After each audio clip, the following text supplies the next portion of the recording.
Yo, yo, yo, yo, yo. Welcome into another episode of Michigan Unplugged. I am your host, Darnell, and I have my co-host, Giovanni. What's good, brother? What's going on with y'all boys? How y'all doing? How you doing, Darnell? How's things been going? Man, it was going good to this morning, bro. We had a lot of breaking news break over the past 12 hours, but before we get into that, we told you guys the last time we had something special cooked up for rivalry weekend, and we were able to get not only a Michigan fan who I know y'all starting to love because he making y'all money on the picks, but we also got a Michigan State fan to join the pod today, and I'm super excited for this. Let's bring the guys up, Giovanni. Let's get them introduced, and let's get this thing on the road. What's up, fellas? What's up?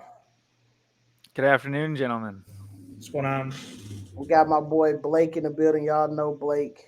Y'all were familiar with him last week with the Ball knower. Ball Nor Ball knower, Blake. Blazing Five that he dropped on y'all. I hope y'all took some of those bets. And then we got my boy Zach. Zach, tell everybody a little bit about yourself and where they can find you on social media. Yeah, so big Michigan State fan. Actually, a student now. Finally got to transfer in as a sophomore, about to be a junior. It's exciting. Unfortunately, it hasn't been the season that I've hoped for my first season on campus, but it's been fun nonetheless. A beautiful place and always somewhere since I was a little kid that I've wanted to call home, and it's been a great experience so far. You can find me on Twitter at Zach_Stowe. I'm pretty prominent on the Twitter feeds. I'm in a lot of spaces. We talk pretty much every day about sports, a little bit of everything, a little bit about life, and just try to be making the world a better place and making it happier for, especially in times like today. Well, shout out to you, man. Congratulations on getting transferred in. I know how that could be. I have family members that are both Michigan State alum and Michigan alum, so very familiar being born and raised in Michigan and Detroit. So kudos to you on that. Before we pivot off of that, also, I know you got a pod. And when I went and looked at the pod to get ready to watch the first episode, listen to the first episode, you had a unique trio of people on the pod. So give the people exactly what the pod is. Tell them where they can find it. Make sure people get subscribed to that. Yeah, so we host a BCS because it was the greatest system in college football that they got rid of. The BCS podcast, it's me, because of my last name Stowe, Blake for the B, and the C is Michael Cozy. He's an Ohio State alumni. We host and have it every Thursday or Friday that we'll post it. Usually it starts off with a review of the week in Big Ten and then a future look ahead. And then we'll go over top 25 games, give predictions, and give a couple betting advices on there as well. And it's on Blake's YouTube channel every week. So it's a fun time. It's something a little bit different than just one team because we kind of look at all the teams and the overall body of work. So where else are you going to find in-depth analysis on Minnesota versus Iowa this week? Yeah, which is the lowest game, the lowest over-under in 20 years at 31 points. 31 points. Or better yet, where are we going to ever find a pod that's got three rivals on it? Poor Blake, he's got both his rivals sitting next to him. We got Michigan State on one end, got Ohio State on the other. Yeah. That's awesome, guys. And like I said, appreciate you guys taking the time out to hop on with us. Me and Giovanni definitely appreciate you. So let's start this off because I know we got a lot to discuss. Earlier today, I was alerted via text message that some stuff was going to come out, and then it broke. Right, story breaks on Yahoo that Michigan is now being investigated by the NCAA for quote sign stealing. If you want to go a little bit further into it, they're being alleged to have sent scouts, either staff or people that's close to the staff, to future opponents' games, even as far as future playoff opponent games, to get their inner workings, steal their signs, bring them back so they can be super prepared. Now, me personally, I don't believe a lick of it. But before I go off and rant, I want to pass it around to everybody. We can start with Giovanni. Just give me your forethoughts on what you thought when you first heard it. Give me your thoughts on what do you think about it and what you think is going to happen. And we'll go Blake and then finally Zach. Well, me personally, so I don't like to speak on things right? That I haven't done at least enough adequate research for me to really know what I'm really talking about in certain situations, and this is one of those situations. However, for what I would say, my first initial reaction was like, it's just another thing that's come up from this football team. We have an amazing team this year. Last year, obviously, we did great things in the year before, and we started off the year, I believe it was around springish, I don't remember, with the cheeseburger gate, and that carried on into the season. And now we're about halfway through the season. Now we're doing another thing. We're doing, I guess what we're gonna call it, sign gate, stealing sign gate, whatever we want to call it. It's just another hurdle for this program, and especially Jim Harbaugh. And it's very unfortunate for us to go through this. Obviously, there are going to be trolls on Twitter. That's just, it is what it is. That's Twitter. But like I said, all around unfortunate events are occurring. But my first thought was like, when I first read, I was like, no wonder we beat Ohio State in 5 plays, because like otherwise, there's no way we could have did that. It must have been So the signs that we stole, those 5 signs. Blake, what you got? Yeah, I had to put on the Michigan Brady jersey for obvious parallels, between them and the Patriots dynasty, which has been talked about, which is nice. For a long time, Michigan was in their own way. Let's just be honest, right? Whether it be not funding Rich Rod's assistants, not giving adequate support when needed, and now that Michigan's finally got their ducks in a row, we've got outside forces trying to get in the way. I get it. I'd hate us too.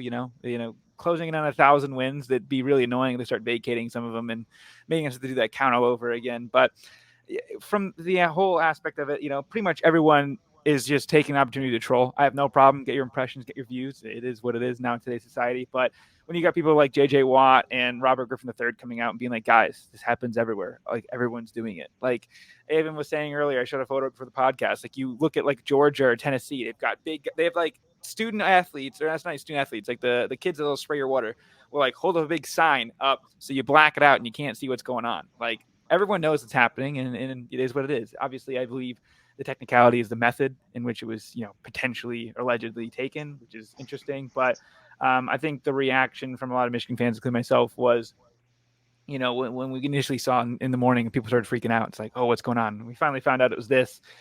Obviously, it can be a lot more things you're worried about. And kind of like you mentioned, obviously, this is the second allegation sort of thing going on right now. But when you really look into the details of it, it's just another thing that's going to make this team angry and more hungry than it already is. And, if you're watching anything that's going on, I don't think that this team needed any extra motivation. But hey, listen, works for me.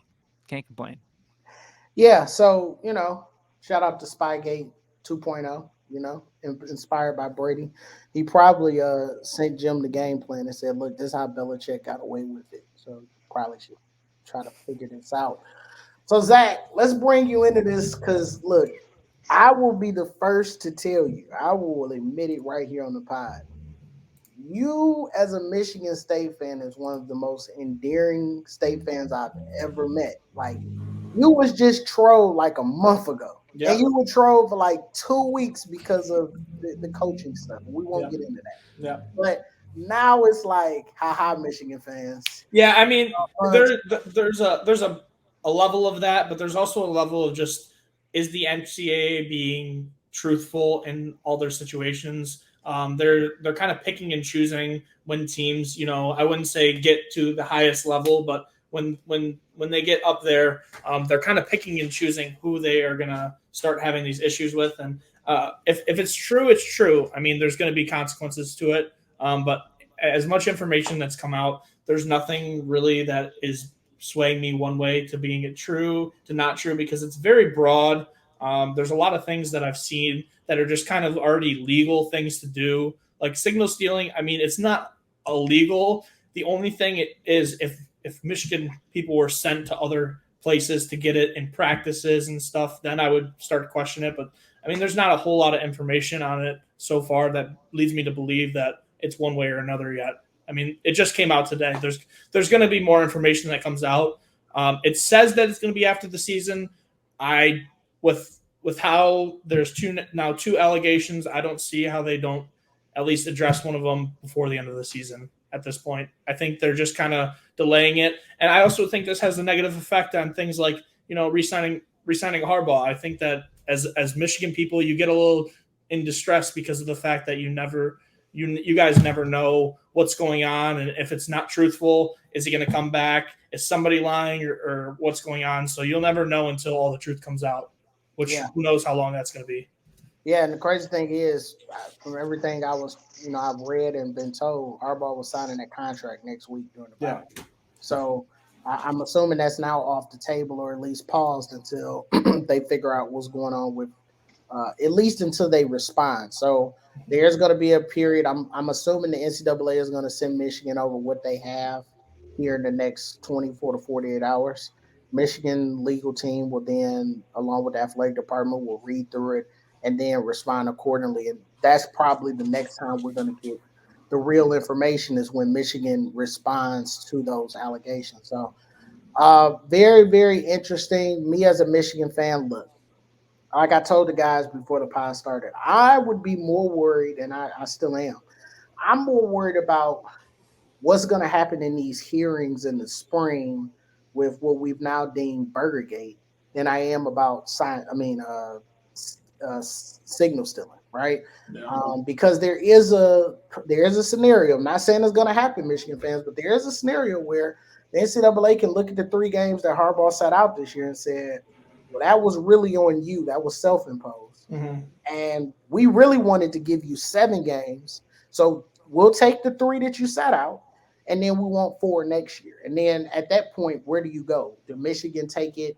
The Harbaugh and them go legal and sue the NCAA, and then you have all of these temporary restraining orders, and it gets pushed down. And then, like Blake has said, like Zach has said, does Harbaugh then coach next year and say, you know what, like Brady did with Deflategate, and say, you know what, I'm going to just go to the league. Like, I'm not going to deal with this. I'm not going to continue to deal with this craziness of the NCAA. So I'm more worried about that because that outcome is a little bit more unknown than what we dealt with today. Now, if Michigan is found guilty of it, and there is credible evidence, as a Michigan fan, I'll be the first, and I'm pretty sure Giovanni and Blake feel the same way.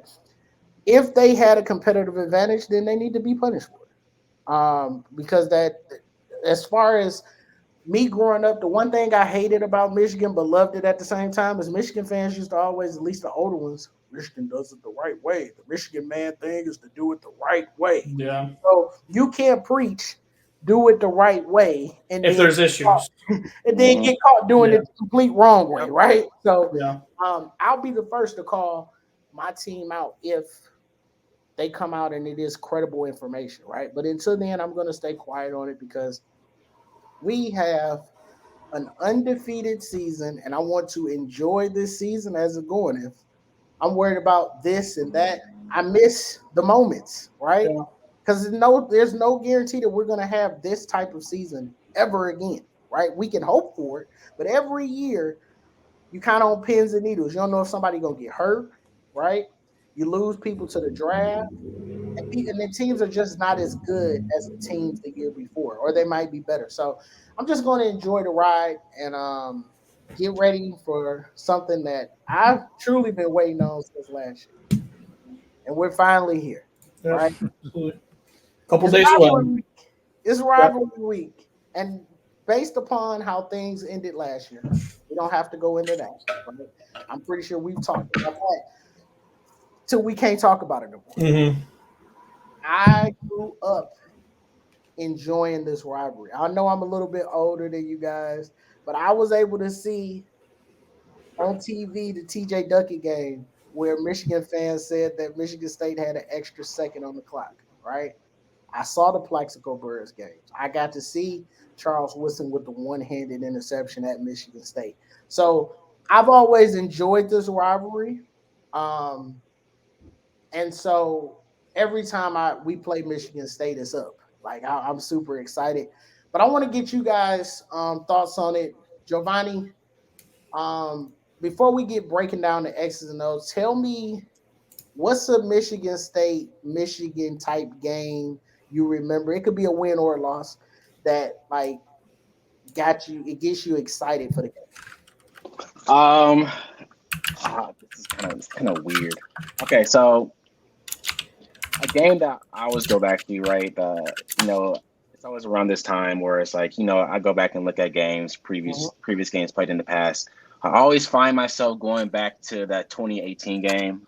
We were on the road at Michigan State, and we held that team to about 94 yards offensively that they produced. And I'm more of one of the fans that appreciate defensive performances like that. I love watching defensive games like that. Even though our offense did struggle for a bit throughout the game, obviously we had the DPJ play and Nico Collins with his touchdown too. Just seeing a defensive performance like that, like I was just glued to TV watching Devin Bush just fly around the screen, going sideline to sideline, covering people, and obviously getting in the backfield, sacking. I believe it was Lewerke. That was Yeah. the I quarterback think then. so. Yeah. So that's, like I said, one of the things I always used to go back to. Obviously, the most fond memory I have of this game, and it's just cemented in my brain, is trouble with the snap. I am scarred for life because we had that game won. I was literally smiling. I was smiling while we were punting, about to punt that ball. I believe it was what, like 7 seconds left, 10 seconds left, Yeah, something like that. and everything. It just, what I'm saying, it just went to hell, and it's just like I didn't say anything. I was just shocked. Like my mouth was open, paused, and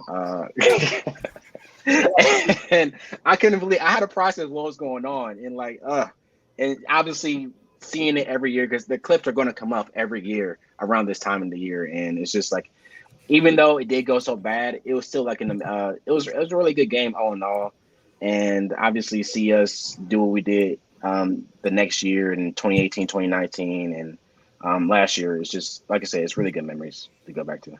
Blake, what you got for us before we get it from, because I know Zach got a bunch of stories over the past 10 years, but before we get to Zach, what you got for us?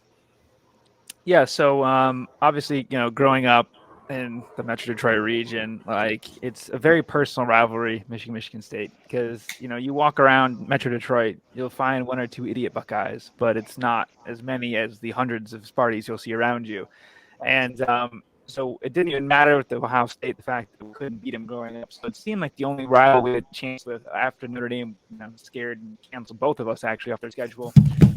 They started being like the main rival was Michigan State, really. And you deal with these kids every day, and we'd get hyped up, and Michigan would find a way to lose pretty much every time. I mean, I'm from 2008 to 2015, like end of middle school and into high school for me, like we won once, right? And it's just you have to deal with them every day. Like you could have beaten Ohio State and it wouldn't have mattered because for Michigan State, for all intents and purposes, including what Trey Mosley said the other day, it is not almost Super Bowl, like especially like years, like down years, right? It's their biggest game, obviously, and obviously it's not the same for us.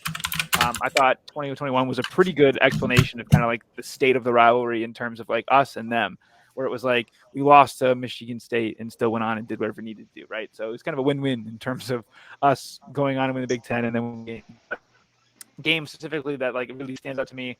The 2018 game, I loved a lot. Defensive struggle, DPJ run down the sideline, hitting them with the Paul Bunyan pose. Great gif we use all the time. And just like they had such little offense. The Devin Bush ripped up the logo before the game, the scuffle before the game. The funny jokes about how they did their Spartan walk, and they had more yards in that walk than they did in the entire game, and it just really was kind of good. But there's also an infinite amount of horrific memories, of course, when it comes to that. The Devin Gardner negative 200 yards rushing game. Trouble with the snap, clearly. Trouble with snap. My quick story with that one was I was at a bar in New London, Connecticut. We had a sailing event out at the Coast Guard Academy out in Connecticut. I've watched 2 games in New London, Connecticut. I watched that game, and the other game I watched was the Ronnie Bell drop against Penn State in the whiteout, where we came all the way back. So 2 of the more horrific Michigan losses I've watched in the exact same location. So I will let everyone know to fade Michigan if I ever watch a game in that bar ever again. So, but yeah, overall, it's a very personal rivalry. I think it's almost a good thing that Michigan State's in the state of disarray for the sake of the rivalry, because, as Mike Vlenny pointed out and caused a few people to crash out, it would have been a very intense rivalry in area. Like it would have been a very borderline violent. Like, I mean, it was getting pretty rough with the teams clearly, and I think would have probably bled over in the stands, let alone the fact that you can drink in the stadium now. But I think with it being probably a 50-50 crowd, and the people that really care are probably going to go to the game and rather be at the bar having fun then. So I think it kind of diffuses the rivalry a little bit. And I guess I would say my state in the rivalry right now. Yeah. So Definitely about to get Zach in here. Um, so the funny thing, everybody keeps bringing up the Surrender Cobra game, trouble with the snap. I was actually at a tailgate following the game, and I mean I'm drunk on my ass, and I come and go over a buddy's house towards the end halftime. I'm watching the game. I fall asleep. I literally wake up as the announcer is screaming, "Oh no, he in trouble with the snap!" I'm disoriented because I'm drunk, like I'm hungover. I'm like, what the hell is going on? I literally watched us lose the game in 7 seconds. I remember looking at my homeboy who's an LSU fan. So I'm living in Baton Rouge at the time. He's speechless. I pick up all my stuff and I literally go and sit in my car for 20 minutes before I go home and just it's like a punching air type thing because I just knew that year was going to be the year that Harbaugh was going to at least get Michigan State, maybe get Ohio State, but definitely Michigan State. And to see it be at that point, and then when you go back and look at it and look at why we didn't do certain things, it's a heartbreaking thing. But I got to get Zach because I know he got a bunch being a lot younger and really growing up in the state of the rivalry when I think even as a person who lived through the rivalry in like the 90s, I think the Mark D'Antonio saga of the rivalry was probably, even though Michigan was losing, was when the rivalry was at its best because there was real hatred there. Like, there was hatred when I was growing up with Braylon Edwards and Plaxico Burris and TJ Duckett. And these are all guys y'all probably looking at my old ass like, who the fuck are these guys? But there was rivalry there, but not like it was when Mark made it personal and he kind of took over the state in recruiting. So Zach, give me some thoughts. Give me your favorite. Yeah, so I mean, it was one of our best years in my history. It was one of my most fond memories. I think this was one of our greatest teams. If you look at the roster, you'd be like, "Who the heck are these guys?" But the best Michigan memory had to be 2013 when we shut down Devin Gardner for minus 46 yards. He was getting sacked every other play. It was 29-6. Like Giovanni said, it's one of those defensive games where, our defense at the time was at its peak. I mean, we had went on to win the Rose Bowl that year. It was just one of the greatest teams, one of the greatest performances I had seen in a long time. Still to this day, I mean, there's games where it's 50 plus points per team, and I still like these defensive battles because it really shows a testament on how these coaches are getting their teams up and ready for this rivalry. And that was just one of the most dirty, gritty. I mean, everything was on the field, but it was one of those games where you couldn't look away for a second because you might miss the most explosive play of the game. And yeah, it was just a really good game. The other thing I really like touching, and this is one of those things that I just never stop thinking about this week is Kirk Cousins. And he said something to a couple of former Michigan players in a podcast one day, and he said that him being somebody who lived this rivalry for his entire life, being from Holland, there's two things you can do in life. You can either walk the alleys or you can walk the streets. And he knows for the rest of his life that he can walk the streets proud that he beat Michigan all 4 years, three as him starting. And that's just something that hits home. It shows how much this really in-state rivalry means to people from Michigan. And Yeah, I'm just glad it's finally back around again. I mean, put everything aside from last year. I'm just glad that we finally get to see. I mean, I have friends on both sides. It's something that really means a lot to us, and it's going to be very nice on Saturday night when we get to finally reunited again. And no matter the score, it's a great thing that we're back together again. I mean, it's all for one thing, and it's for the love of football. So yeah. And before we go to the X's and O's, so like um my cousin played in that game that Zach is talking about the yeah, 49 yards. So listening to him talk about some of those guys that they had on defense. I mean, the Vernon Goldstons, and like they had some mean dudes on defense, yeah, right? absolutely, And so, what I think you can admire, even from a rival standpoint, in this whole rivalry is Mark D'Antonio came in as a person that was quote unquote an outsider, right? He knew about the rivalry, but he didn't grow up in Michigan and live through it like we talk about the love that we have for it. But what he did realize was that at the time, Rich Rod, for whatever reason, decided not to preference the inner city kids and the talent that Michigan had. And so there were a lot of kids that went to Michigan State that grew up in a rivalry that might have been Michigan fans, but because Rich Rod didn't want to recruit them to Michigan, they said, well, I'll go up the street to Michigan State and I'll prove to him that you should have recruited us. And then by the time Brady Hoke gets there to say, okay, it's time for me to go back into the state and get these guys, Mark D'Antonio, Michigan State they had flipped a new generation of kids. Yep.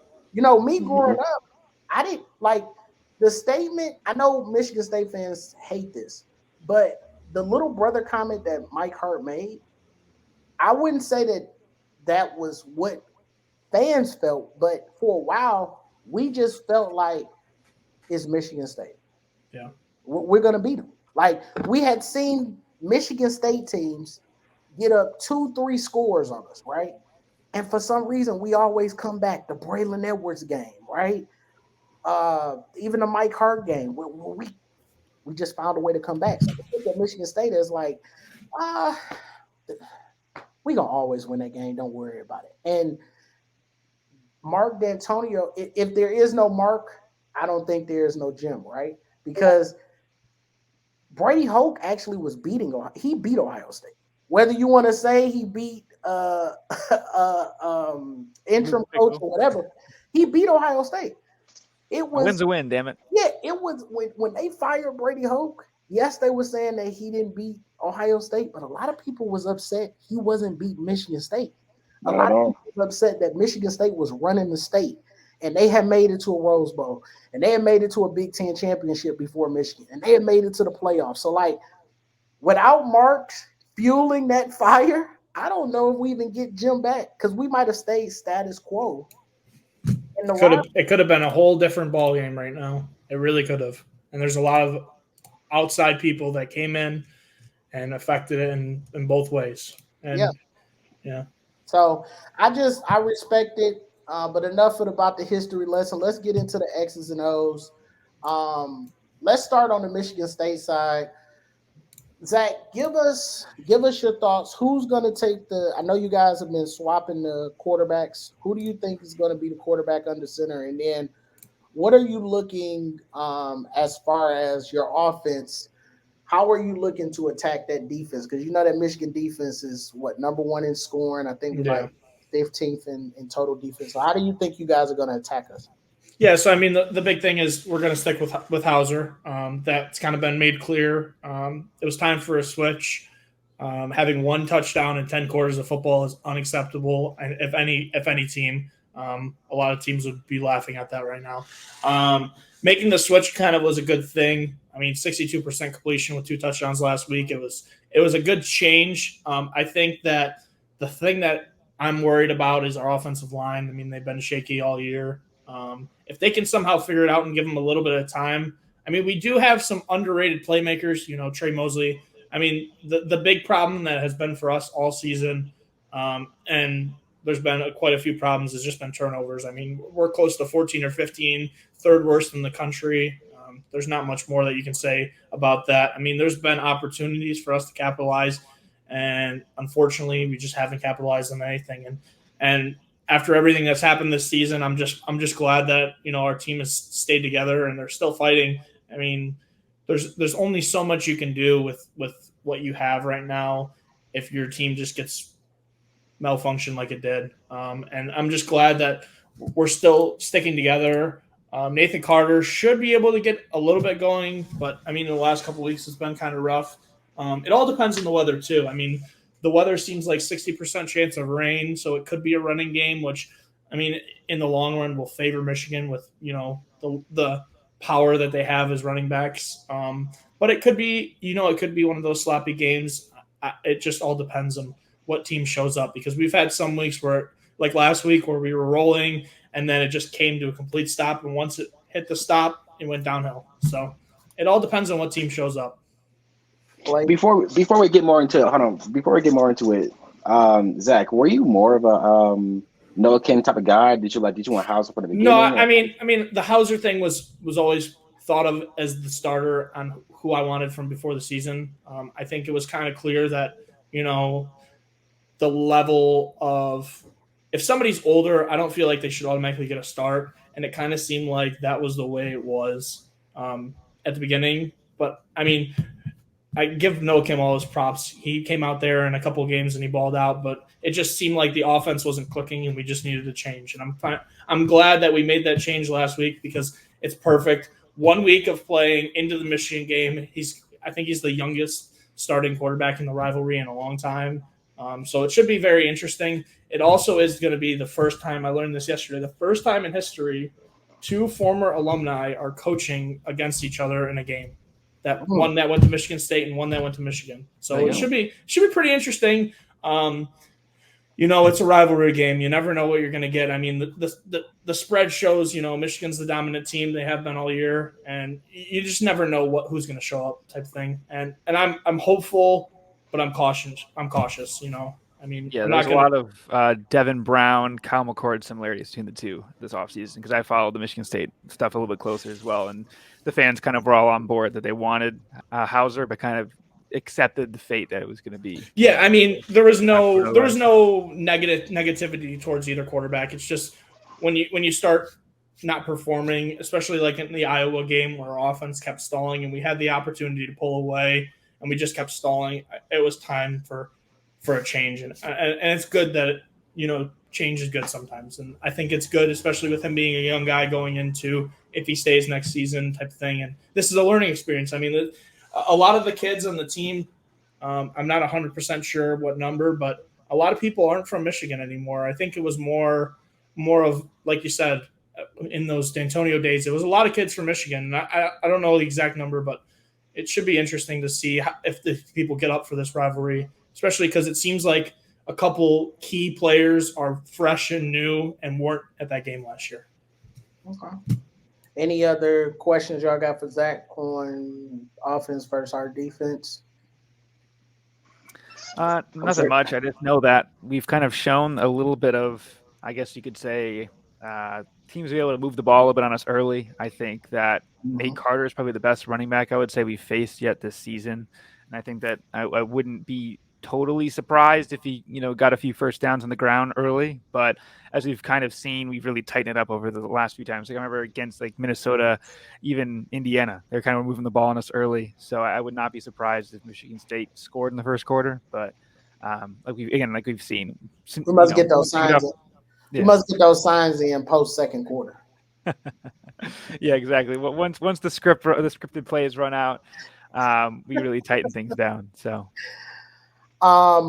Okay. So what I think, my general thoughts, I think that Zach pointed out something that I wanted to highlight. What I'm going to be watching is really the trenches. I want to see our D-line versus the O-line, right? One thing that Michigan State has always been stout at, even when they've had offensive lines that's quote-unquote average, is they can dictate pace at that line of scrimmage. And they're going to run the ball. And so I want to see the front four really get in to see if we can start to get pressure. I don't know how much your guys' quarterback was pressured last week against Rutgers, but I do want the pressure to ramp up because usually when pressure comes, turnovers happen. And for a team that's already, like Zach said, already given up 14, 15 turnovers, I want to go after that quarterback early and often.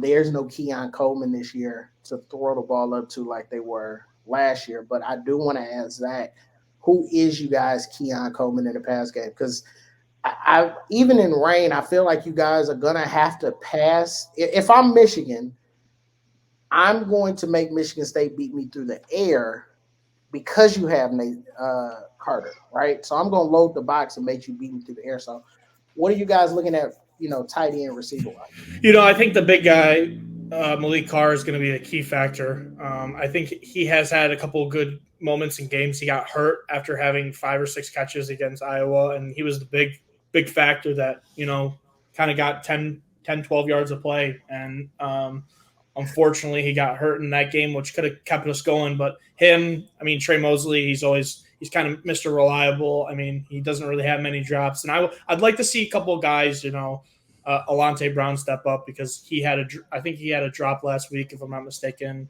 And then we had a couple fumbles by a couple different receivers. But I mean, the overall group, there's no standout player to me that's just over.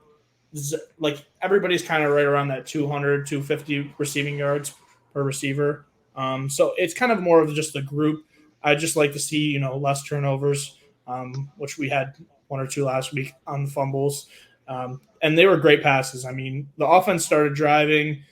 It looked like everything was kind of turning over to be in a good spot. But I mean, we got to look at the overall body of work and see who's going to be that one person step up. And I think Malik Carr would be that guy that could, kind of mess with the middle of the field a little bit and get 8 to 10 yards of play.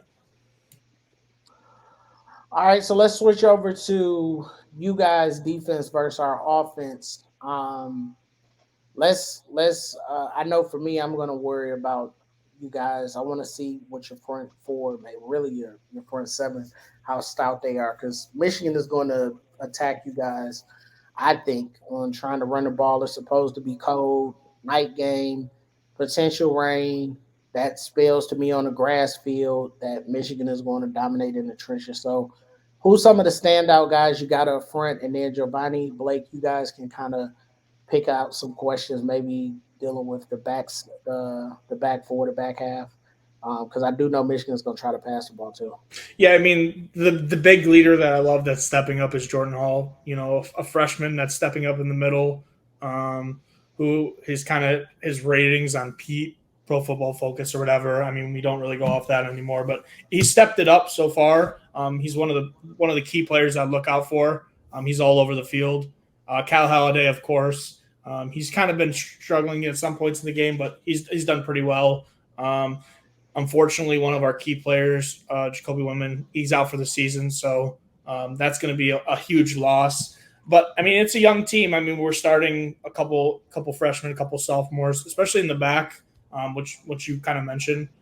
So it should be interesting to see as they kind of get more and more into the groove. They can keep stepping it up. I mean, the defensive line is kind of getting pressure, but we haven't had too many crazy sacks all year, and we'll see what happens this week. I know Michigan's offensive line is very good, and if they can limit the running backs to 5 to 6 yards or less, I think that's a positive win, because then Michigan might get a little antsy and start throwing the ball, which could lead to turnovers, especially in the rain.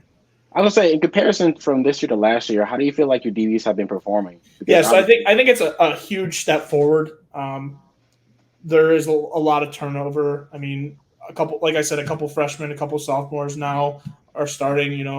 Jaden Mangum and Chance Rucker. I mean, they had a couple interceptions last week, if I'm not mistaken, and it just looks like it's finally hitting the stride to where we wanted to be in the past. But just turning over the keys to some younger players has kind of helped it out a little bit.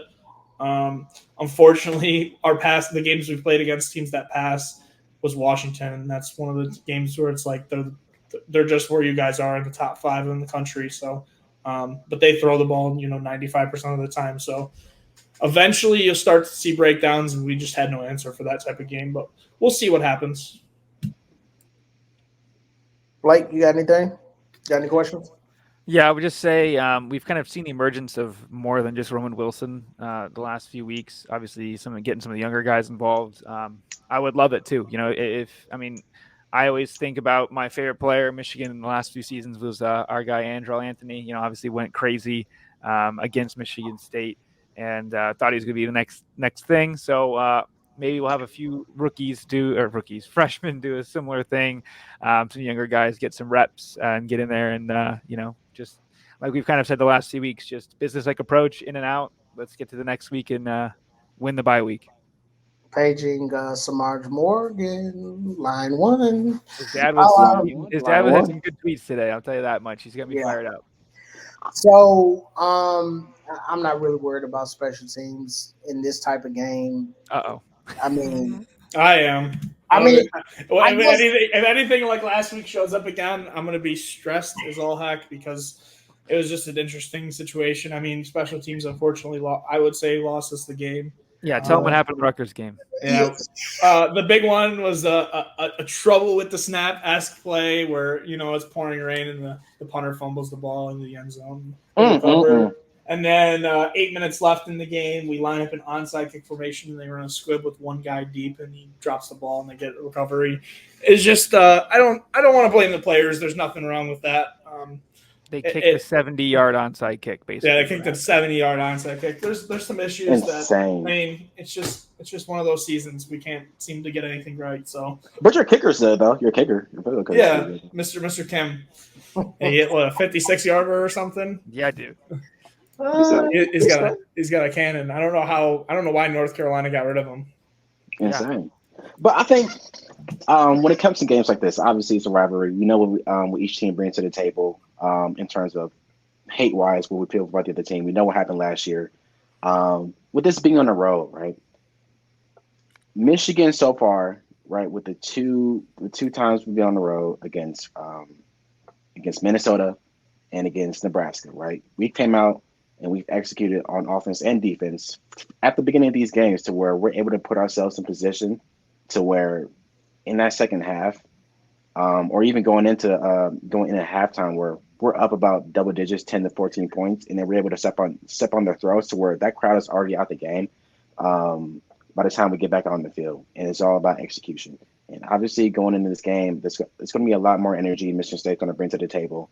I was joking. I was on a playback yesterday, and I was saying like, once the drive that Michigan State's going to throw the kitchen table at us, the kitchen sink at us offensively, because teams who are inferior. I don't want to say they are, but who are inferior to a different team. I mean, in terms of talent, in terms of how they're playing that year. There's going to come a drive where they're going to throw everything they can out in that possession to see if they can create points out of that. They want to keep themselves in that game. And if Michigan can obviously withstand that type of possession, maybe create a turnover on downs, and maybe even create just a straight up turnover, it's going to be huge in these type of games. You want to get in, um, step on their throat and get out, man. Like you just said, like we don't want any injuries. Obviously, Darnell, what you were saying earlier, um, this team's going to feel. This team could feel some type of way about what's going on outside of the game. Um, I'm not going to say we're going to run it up exactly. I think we're still going to probably pull our starters in that late in the second half, fourth quarter type deal, if as long as we're taking care of business beforehand. But I still think they're still going to run our regular offense, even with the backups of like Tuttle. Like we might see Tuttle get like a drive or two of running just straight offense, nothing crazy. We're not going to just run the ball out the clock unless it's just a straight monsoon out there. I mean, pray for the weather, y'all. Pray for the weather. Nothing Gotta crazy hope not. happens. yeah, we don't need another John O'Corn pass in the monsoon. Uh, Um, but yeah, I think that it's funny. I said we're not going to talk about special teams, and one of the games that we all remember is trouble with the snap special teams. So it's kind of funny that I said that, but yeah, I expect this team to come out laser focused. I am happy that we didn't get the bye before the game because I think if we got this information this week on a bye, then going into Michigan State next week, it would have been a huge distraction. The information came out today. The game is Saturday, and then they'll have a week of bye week where they can focus back up. Then you get a Purdue team before you play that big Pitt State game. So um, I'm expecting us to come out locked in. I expect the kitchen sink that you were talking about to be thrown for Michigan State to start the game. Because I think at that point, what do they have to lose, right? You get up on Michigan 7, 10 points, and they're playing from behind, that may throw their game off. So if I'm Michigan State's head coach, I'm throwing everything I can in those first two or three drives to see if I can generate points and then maybe get momentum so that my defense comes out and maybe gets a key turnover or stop. JJ hasn't really turned over the ball, but when you're talking about rain, if you throw a ball, a tip, if you're running the ball and you don't got secure because it's wet, it's a fumble. from Donovan or Blake or Franklin, right? Any of those things can happen. So uh, I'll be I'll be hyped up. I won't be at the game. I'm down here in Texas, but definitely will be watching in the playback with the group. Before we get out of here, we definitely got to get predictions. But before we go through the predictions, y'all know what we got to do. We got to get our 5 games from Blake because he got to lace us up so we know what we put in our parlay. Look, I'm parlaying everything Blake give me, so I'm just throwing that out there. I You just put $5 on it. I just want to give some breaking news. What's up? That is very important. The total for the Minnesota Iowa game is now dropped to 30.5, the lowest FBS total in history since it's been recorded. That is insane. I Where never did it thought I would open ever at? like 37 or something. I should have took it at 37, bro. I took it yesterday. I did my parlays yesterday, bro. I took it. I got The lowest total in history now. I don't know. Like, I might take the over then. I don't know if like 30 points is. Come on. over. How many points is Iowa going to score realistically?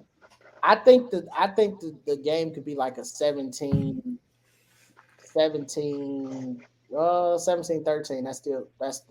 30 points. That's 30 points. Like, I really do believe it could be like a 17-13 type game. I was gonna say if you say 20 once, it would be interesting. You put the number 2 in front of somebody. I don't think Iowa gets to 20. I don't think Iowa gets to 17. I think Minnesota can get to 21, but I mean that Iowa defense is tough, bro. Whoa, yeah, I think Minnesota's getting like 6. Well, then maybe it's a 9-6 game. Yeah. Imagine. I don't think Minnesota's going to score, man. Their quarterback play is. What do we like this week, Blake? Let's hear it. So, kind of speaking off of that game, I actually have a pick in that game, and I was just double checking the numbers, and it's one of the biggest games in terms of public betting. I know I hate, when people act like everything's rigged and it's all about public betting and things like that, but there's times when it makes sense. And so you looked at what's happened, and the number one bet all week has been Iowa minus 5.5. And I just want everyone to use deductive reasoning here. This is what we call reverse line movement. Now, when you would say there's 95% of the tickets and money on one side, Iowa minus 5.5, and now the line's minus 3.5, that should be a insane red flag. And that means the Minnesota Golden Gophers are going to cover the 3.5 points. So if everyone is betting on Iowa and the spread goes the opposite way, that's when you're like, wait a minute. Vegas is like, yo, please take Minnesota. So Minnesota will be covering that one, 3.5. I like that one as well. And then the other pick I really like outside of the main 3 games would be South Carolina plus 7.5 against Mizzou. You might be like, Blake, what the hell are you doing? Mizzou is a wagon right now. They're likely going to get Ryan Wingo next week to add another 5-star to their class. Drinkowitz has got the guys going crazy. Lynn Burden is an absolute animal on the edge. I mean, as a receiver, he's scoring every game, playing himself in the first round. Here's the thing. Now, I want everyone to think about what happens when you lose a last-second buzzer beater. Like lose a bet in a bad beat. You're playing a game and you lose the last second. You get spawn killed and caught. What's the first thing you do when you're pissed, right? But it means a lot and you're pissed. You slam your hand, you do something nuts, right? That might just be me and my anger issues, but I don't know if you've seen what's happened is so South Carolina played Florida last week. For those of you that this was going on during the Oregon-Washington game, this kind of shows you where I'm at as a college football person. And I had the game on my phone because my cousin was coming over for a family dinner, and he's a grad of the University of South Carolina. And they were up 10, I believe it was. Yeah, they're up 10 with about 5 minutes left, and they just got the ball back. So I turned the game off, had no problem, and then I get a text them all caps, what the hell, I hate this team, fire everyone. I'm like, oh, interesting. And check it. They gave up 2 touchdowns in the last few minutes. So Graham Mertz, who us know as Big Ten fans, prolific quarterback, of course, right? Dude threw for about 450 yards, and I think it was 3 touchdowns. So what happens after the game? Turns out, not only after having an all-time crash out in his press conference, Shane Beamer kicks something something like heavy object, and the dude breaks his foot. I don't know if anyone's familiar. Right? It's easy to break your hand when you're punching hard. You know how hard you got to kick something to break your foot, and that means he cares. I don't know if that's me reading too much into it, but this is just kind of how I pick games. I like to think of the things outside the field, and so not only is Mizzou probably going to kill South Carolina if you think about it as just a, in a vacuum, right? And then you're like, okay, they just had another horrific loss. They're like, what? I think South Carolina's like, what, 2-5, 3-4, something terrible. Their coach is still showing fight. And, you look at Jimbo Fisher, right? They just lost their 8th or 9th straight road game. And he's like just a zombie in his press conference.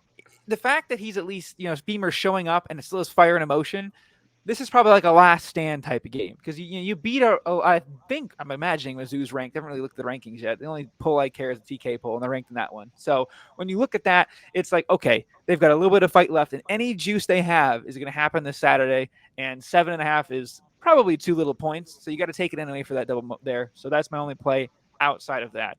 The last three I'll go quickly because I went a little long on those first two. I hate to do it as a Michigan fan. I feel gross saying it like this. We'll do the games in chronological order. Big noon kickoff. I unfortunately think Ohio State wins this game relatively comfortably. I think that, people are kind of, I've said this a few times in my channel and podcasts. There was like some sort of like narrative that I did not get given in like the script meeting that everyone got sent out where it's just like, hey, we're all going to love Penn State for some reason.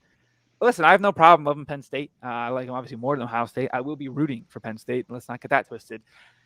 I haven't seen anything out of Drew Aller. And, it's the idea that you're going to like turn on and like you're going to go into the shoe and be like, hey, we're going to go crazy. And I know it's not the most imposing environment, but the psychological dominance that the Ohio State logo and that damn Brutus has over pretty much the rest of the Big Ten. Let's be frankly honest. I mean, Ryan Day's 35-0 against anyone that's not Michigan, right?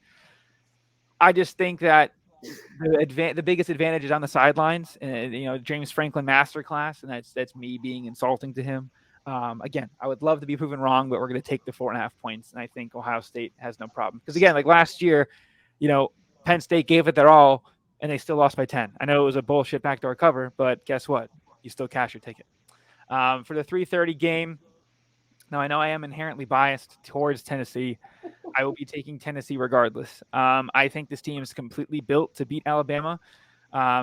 There's some very fun stats that Josh pointed out. Tennessee is 13th in the SEC in explosive plays, and they're, I think, 12th or 13th in pass offense. Okay, they don't throw the ball. They're damn near a service academy on their offense. Okay, they're running the ball. Quick slants, quick outs. They're like their runs almost are like, the one thing with Joe Milton is the guy's got a cannon. Clearly, we all know this. So they're like, look, we're going to take all of the processing out of it because Lord knows we don't want Milton to think about anything. He's going to hit the guy on the wide open slant if it's open, or he's going to send a bullet screen to the sideline. And he throws it so damn hard that in a half a second, you're already at the sideline, and it's a 2-on-2 game with you guys out in space. So and when you have those guys out in space, if you watch what Tennessee does, they spread it out. So you've got 4 guys on the sidelines. So you make it literally 7-on-7. You got your quarterback, your running back, and you got the 5-on-5, between the 2 lines and the linebackers. And it's a pretty good scheme. And the fact that they've got some really good running backs. They got a 3-headed monster. You got Sampson. They got Wright and Small. Those are the 3 guys. Small is the leading guy, along with Jabari Wright. Those 2 are kind of a 2-headed monster. Sampson kind of comes in at long range. I think they're going to be able to ground down this defense, and Tennessee's defense is sneaky, very, very good. Their pass rush, I think they're like 30th in the country in stopping the run. They've got one dude on their defensive line, name escapes me right now. He's going towards their sack record. He's playing himself real good. It's just when you think of Tennessee, you think of that hurry up offense that everyone kind of watched last year. The team, credit to Heupel what he's done there. It's the complete opposite. They're like a ground and pound slugfest. I almost said they're like kind of like an Iowa type defense where it's like a suffocating defense. And again, the offense is not very pretty to watch, but it's kind of a Big Ten offense. So I'm going to be taking Tennessee to 9.5 points. Again, it worries me that it's that high. I kind of thought it was going to be closer to like a 4 or 5 point range, but hey, sometimes Vegas is wrong. And then finally, I actually got 2 picks in our game. I was just checking the line. It was 23.5 this morning. It's now 24.5. So I think that they're kind of getting towards the same thing with me. My biggest play of the weekend is Michigan minus 24.5. Harbaugh did his his take on the North, never forget sort of thing when he talked about how Michigan and the Harbaughs don't forget. Hopefully John Harbaugh forgets this weekend. The Lions can get a victory, but obviously this is we're not talking about that right now. But I think that Michigan's going to be out for blood again. When Harbaugh has the opportunity to take his anger out, he will. And I also like Michigan minus 31.5. That was the highest alternate spread I could find. Plus 250 as just a sprinkle. Because, I mean, Michigan's been killing people. And the rivalry aspect, if there's any of it, you'll see it in the first half. Those of you that aren't in attendance, and hopefully, I won't be too wet and getting poured on in the freezing rain. If you've got an opportunity to live bet Michigan, because again, kind of what we've been mentioning here with our analysis beforehand, I think it's going to be they're going to empty the clip as soon as they can in that first quarter. So, I would not be surprised if it's, Michigan State, like, 7-3 to Michigan's like 7-3 as well. And you're getting a bunch of annoying DMs and eyeballs from Ohio State fans that are, saying they don't care about the game, but definitely will be, leading the 300 charge. But I would say my prediction for the Michigan game, we can kind of, parallel the next segment. I guess I'm more leaning towards like 49-9. Okay. I think a weird one. I think that they'll score a few times. And again, their kicker is an NFL kicker. Dude hits 50-yarders like it's no problem. That's definitely the best player on their team. And I think that, we've given up some shorter fields and we usually tighten things out. Like you look at Indiana, if they had a guy that could kick 50 yards, they'd have gotten a few more points on the board. So we really tighten it up inside the red zone and 30 yards. But, their kicker can kick it from damn near the 40, 50-yard line. So that's my prediction and my picks. All right, Giovanni, let me get yours. Then we'll go Zach. Then I'll close us out. My prediction, I think this is just going to be another dominating game. Lately, we've been seeing Michigan kind of get out to sluggish starts, like a possession or two by the offense, just to start the games. But once we hit that midpoint to the second quarter, we're pretty much humming for the rest of the game. I wouldn't be surprised if we did see that again, especially with the rain. I mean, we did play in the rain last week. We played pretty well, but we'll see how it affects us because we are on. I believe this is real grass, right? Michigan State has real grass for Yes. So we'll see. We'll see how they play, but I think we're still going to come out and execute. We know what we're good at. We know what we want to do. We're going to run the ball. JJ, like I said, he's progressed so much this year with just his reading. We've seen him call out blitzes, whatnot, reading the defense pre-snap, getting Michigan into the right play before even snapping the ball. So I can see us scoring about 42, 45 points. Michigan State, I think they're going to touchdown a late field goal. They'll probably be 10 points. Teams have shown the ability to get in the red zone us a couple of times in that first half. Obviously, we know what we do in the second half defensively. We don't give up anything. But in the first half, I can definitely see Michigan State moving the ball. Not successfully, but more successful than maybe Michigan fans might assume going into this game. So I got 45-10 as my final score. Zach, what you got? Well, of course, I'm going to hope my team wins. Yeah. I think if there's an upset game where it's possible, I think this is the one. Everybody has it circled on their calendar for us since the beginning of the year. This is the game where it's either prove it or it's just kind of move on to next year. Unfortunately, if I had to make a prediction of us winning, it'd probably be like 21-17 if it starts pouring rain and it gets messy. But I just think, if I'm not being biased, I think Michigan's just too good. Their run offense is probably one of the best, if not the best, in the country. If I had to make a prediction on like a realistic score, I would say with the weather and everything, probably 31-10. I think that's a fair score. I think it will be closer than people think, no matter what. But I just think that the weather could play a huge factor, and it just kind of becomes a messy of a game where there is turnovers, and 31-10 could be a realistic outcome. Zach, I have a quick question. So, say Michigan does come in, we do what we did to Nebraska, what we're about to do to y'all, right? Is there a scenario where you actually see like your team actually folding for the rest of the season, and you kind of just see them just give up, or do you think like no? I think no matter what, you go through the rest of the year. I mean, these people are fighting for their futures. These are kids. We have to remember. I mean, they're not NFL players. They don't just throw in the towel because they're getting paid millions of dollars. These kids are fighting for their future. But this is the one game that if we need to come out and get a huge upset and shock the country, this is going to be the one. Unfortunately, we'll see what happens. I've lost a little bit of confidence because of the last 2 weeks of falling apart towards the end. But I'm more realistic than most people, and people will say we're going to win by 20 points, and I just don't ever see that happening. It's going to either be a close, messy game where we can come out and somehow get up a couple scores and Michigan fights from behind, because that is the one thing that you haven't seen from Michigan all season. They haven't fought from behind of more than 7 points at most. So who knows what happens if they go down 14, 10 points, and see what happens because they're fighting from behind. But we'll see. We'll see what happens. There's no give up, though. I wouldn't say folding in the full season. I think we're just kind of out of the reach of, this will be our 5th loss. You have to win out to make a bowl game type thing. So it's just fight for your future and fight for your next season for sure, and show them that we still have some sort of hope going into the future. Because at this point, there is no question. There's question marks on what is the future of the team. With no set in stone head coach, you never know what can come next.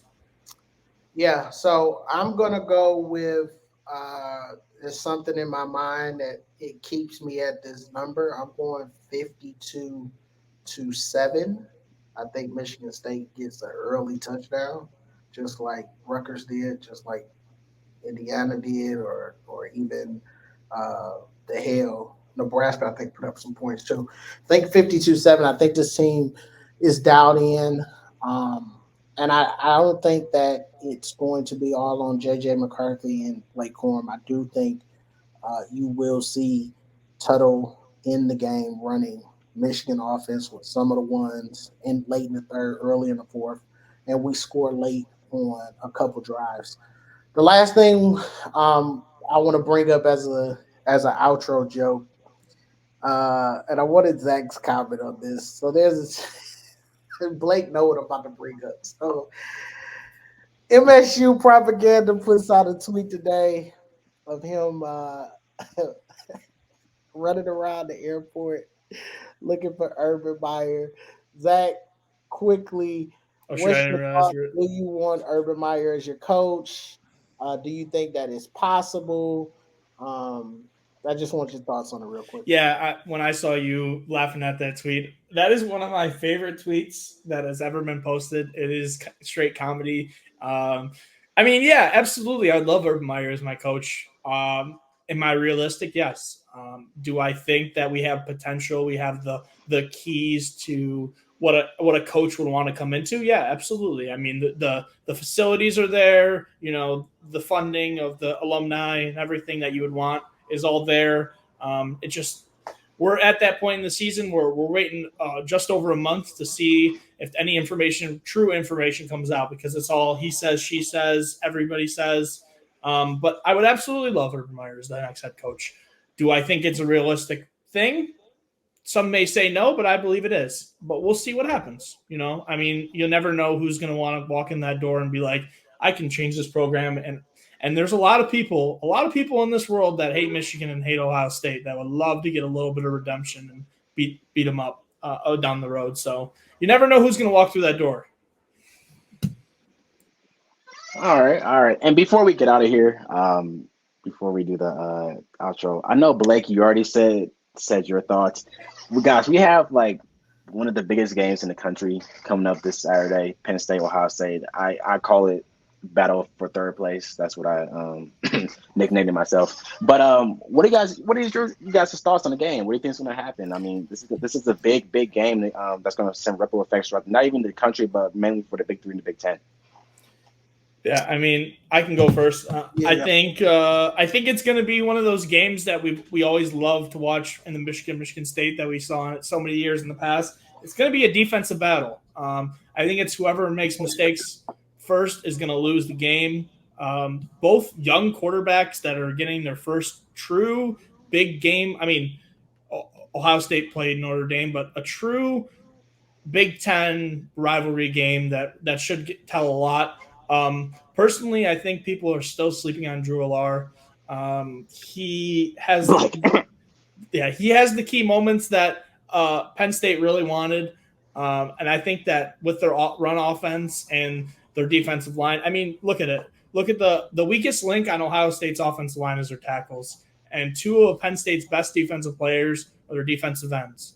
They are going to eat those tackles alive, and I think it's going to be like a 24-21 final score. I think it's going to be a defensive battle in the whole first half. We won't see many points. It might be like 14-7 at half. A little bit of opening up in the second half, but I think a last-second field goal from Penn State will win the game.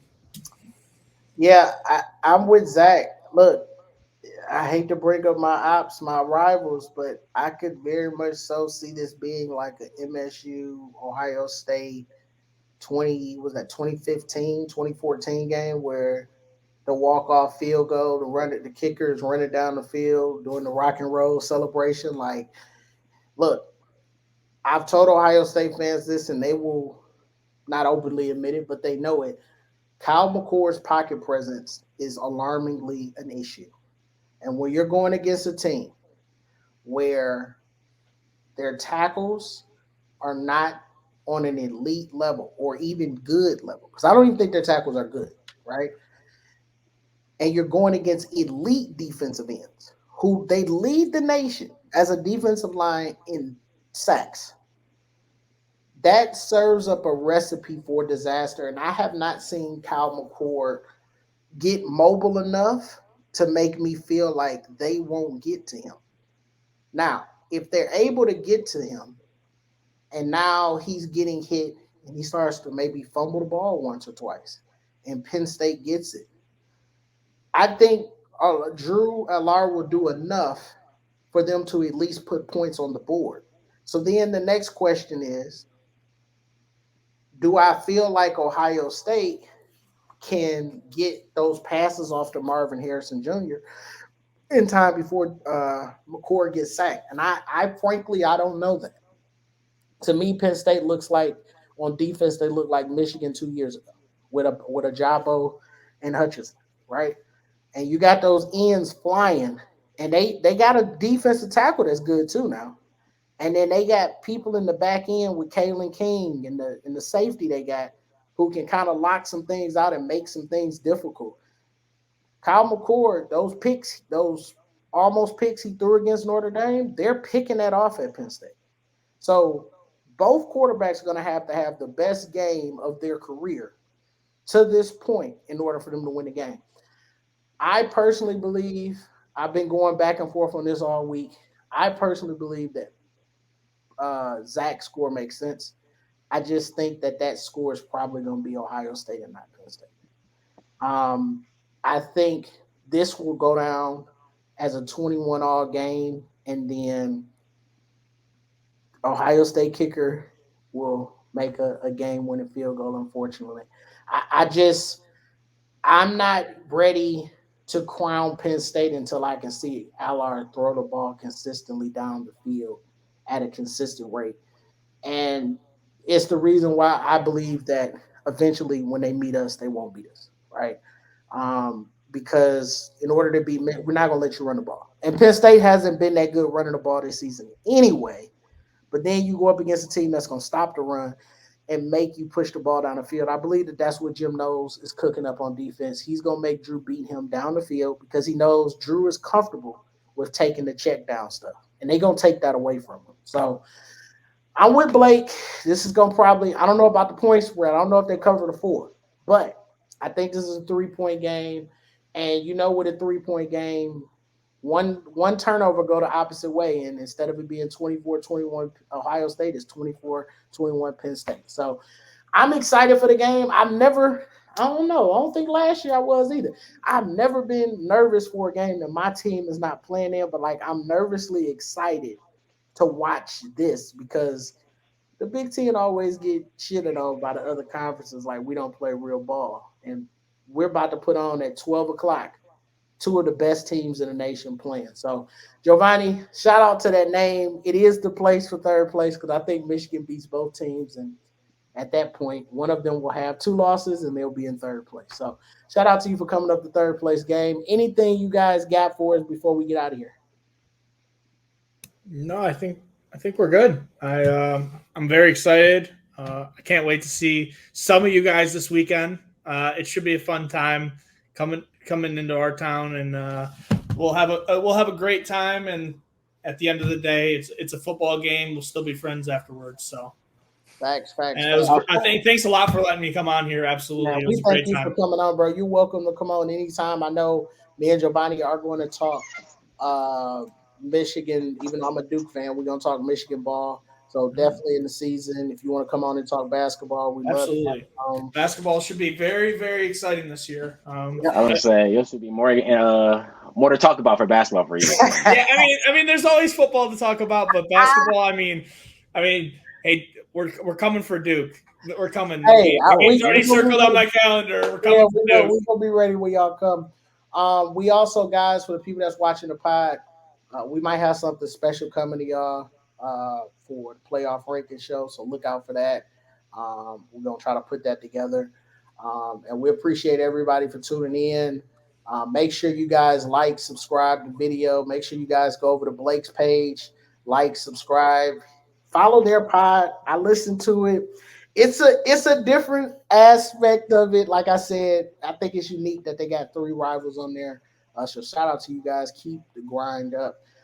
Make sure y'all go over there and like and subscribe there. Also, Giovanni, this is the longest episode we did, bro. I'm super excited. It was a great episode, and I'm out, bro. What you got? Real fun. Like I said, appreciate you guys coming on. Big weekend coming up. Just a little more housekeeping notes. If you guys, I preach this every week. If you guys don't know, join the playback. We are always in there every week. We are watching games, not just Michigan games, not just Michigan State. We're watching games all around the country, whatever is relevant. We are all degenerates for college football. Okay, we will be there on Wednesdays watching action, like if you even catch us. So we are all there. You know, Zach's there, Blake's there. We're all throwing shots at each other. If you guys ever want to go in there, you want to type a question in the comment section, you want to go up and just, like, speak your mind, say whatever you want. Shout out Speak Your Mind in the spaces. We run them almost every week.